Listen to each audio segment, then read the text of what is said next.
So hi guys, welcome back sa ating YouTube channel mga katropa. Isa na namang kwentuhan dito pa rin sa negosyo ng pagpapabuyan. So ito po si Kabady Moko. So ngayong gabi, ngayong araw na ito pala mga katropa. So pag-uusapan natin, totoo ba na ang puhunan at kita sa baboy ngayong 2026 ay malaki na? So pag-usapan natin yan, may natin yan. Pagkano na nga ba ang kita sa 5 baboy ngayong 2026? Piggery business, real computation mga katropa.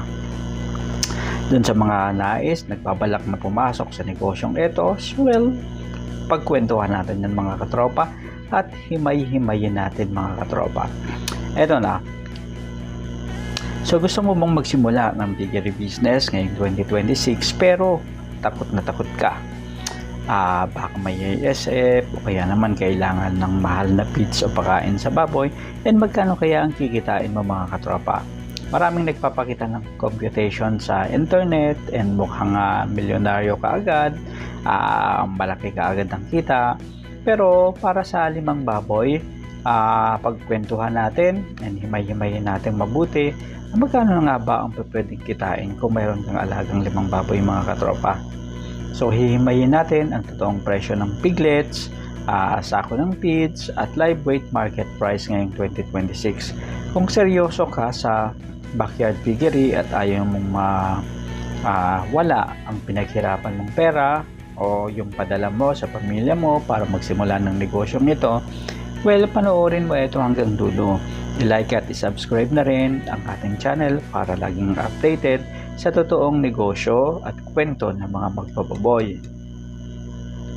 Well, bago tayo pumasok sa mga numbers mga katropa, pag-usapan muna natin ang sitwasyon sa Pilipinas ngayong 2026.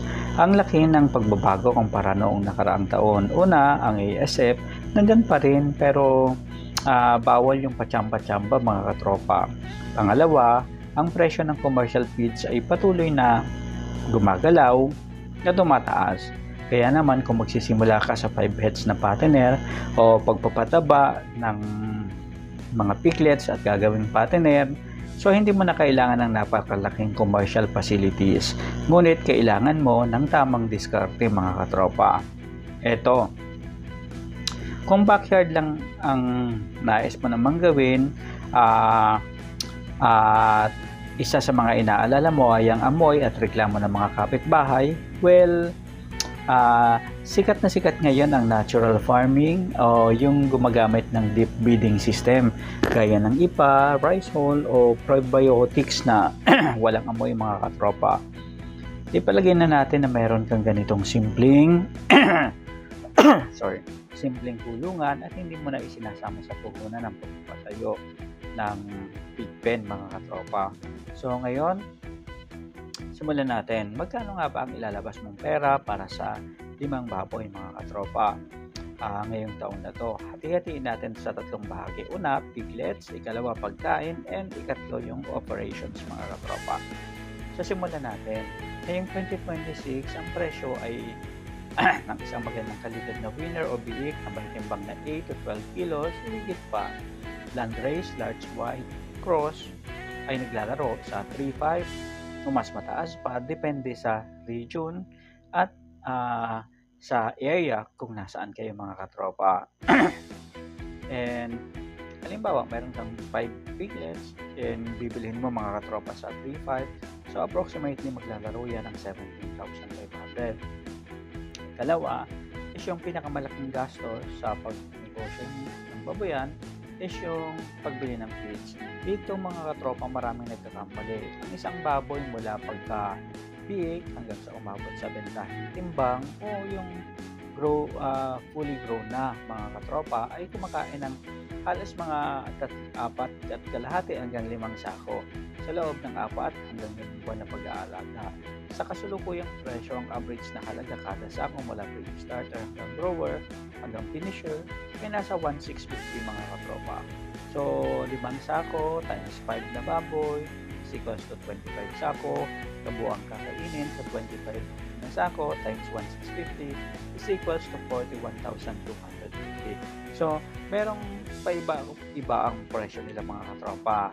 So, mayroong pre-starter, starter, grower, and finisher. So, kung susumahin mo yan total lahat, so approximately 1,650 ang magiging average ng mga katropa. And idagdag na rin natin mga katropa yung mga vitamins and utilities. Huwag na huwag natin itong kalilimutan. Halimbawa, yung pampurga sa ating mga alagang baboy, pampakapit na para mabilis silang lumaki, yung mga vitamin B complex natin, iron, at kung ano-ano pa. And syempre, isama na rin natin yung kuryente, ilaw, yung iba may electric fan o ventilator, and tubig na panlinis at pang-inom ng ating mga alagang baboy. Paglaan tayo ng mga approximately 800 pesos per baboy. So matotal 5 na baboy times 800 is equals to 4,000 pesos. So magdagdag rin tayo mga katropa ng 1,000 pesos para sa disinfectant, pang-spray laban sa mga sakit ng ating mga alaga. So itotal natin 17,500 para sa puhunan sa pagtuloy ng piglets, 41,250 para sa 25 sacks na feeds, and 5,000 para sa operations natin. And ang kabuuang puhunan para sa 5 baboy mga katropa is maglalaro ng 63,750. Ngayon, magkano ba ang kita at benta dyan? So ngayon, ito yung pinakamahalagang bahagi, yung bentahan naman. Matapos ang halos mga 150 days o mga 4.5 months hanggang 5 months na pag-aalaga ng baboy, ang target weight ng bawat alaga natin is dapat at least umabot ng mga 95 kilos. Kasi marami naman tayong pinakain at pinakain mga katropa. So wag palalampasin sa 100 kilos kung commercial feeds ang gamit mo dahil hina na ang feed conversion ratio kung bumabagal ang paglaki ng baboy kumpara sa kinakain nila mga katropa. Ito na, magkano ang bentahan ng live weight ngayon? Base sa iba't ibang ulat sa iba't ibang region mga katropa is naglalaro sa 185 to 200 per kilo ang bentahan. Sa ibang bahagi naman mga katropa is bababa dyan at sa iba naman ay mas mataas. So ligtas na at kanamtamang presyo is 190 per kilo mga katropa. So benta kada baboy is 95 kilograms times 190 pesos is equals to 18,050 sa bawat isang baboy. So matotal kabuong benta, multiply natin yung 18,050 times 5. So approximately 90,250 ang mapagpepentahan natin para sa 5 alagang baboy.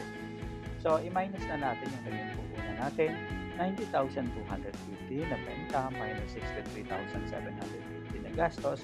So mayroon na tayong malinis na net income na 26,500 sa loob ng isang cycle o 4 na buwan at kalahati hanggang 5 buwan na pag-aalaga. Ibig sabihin nito, kumita na tayo ng mahigit kumulang 5,300 pesos kada baboy.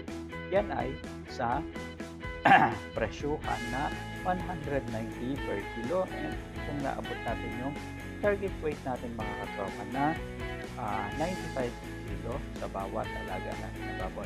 Pero teka muna mga katropa, sabihin ko sa inyo na walang bulahan dito. Ang computation na yan ay base sa kasalukuyang tumatakbo na presyuhan. Ibig sabihin nito, basta yung mga alaga natin, kailangan walang mamatay dyan, walang mangyaring mga sakit-sakit o sakuna, dahil yung 5 ulo na alaga mo na baboy, kapag may nawala dyan na isa, bawas agad yan na kita, ay malaki ang mawawala sa iyo.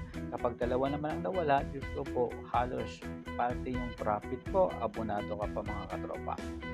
Kaya narito ang 2 gintong patakaran para hindi ka malugi ngayong 2026. Una, mag-higpit ka mga katropa sa biosecurity, huwag magpapapasok ng mga kapitbahay o ibang bihero sa mismong kulungan. Ang virus kasi ng ASF sumasama sa tsinelas at gulong ng mga motor. Dalawa is huwag mag-swell feeding, yung tinatawag natin kanin baboy o tira-tirang pagkain mula sa labas. Delikado yan kasi baka mamaya kontaminadong pork ang laman yung tira-tirang pagkain na ipinakain mo sa iyong mga alaga. So ubos yan sa loob lang ng isang linggo, lagas yung puhunan mo mga katropa. So ikaw, magkano ba ang presyuhan ng live weight mga piglet sa probinsya ninyo? I-comment mo naman sa baba ang lokasyon mo at kasalukuyang presyo para makatulong sa ibang mga ka-backyard. Pikirin natin backyard advisor na nagpaplano pa rin sumubok na pumasok sa negosyo nito. Ngayon mga katropa, so kaya huwag niyong kalimutang mag-subscribe sa YouTube channel natin para sa susunod natin na discussion ng iba pang mga topics tungkol sa negosyo ng pagbo-opera. Hanggang sa muli po, maraming salamat at paalam.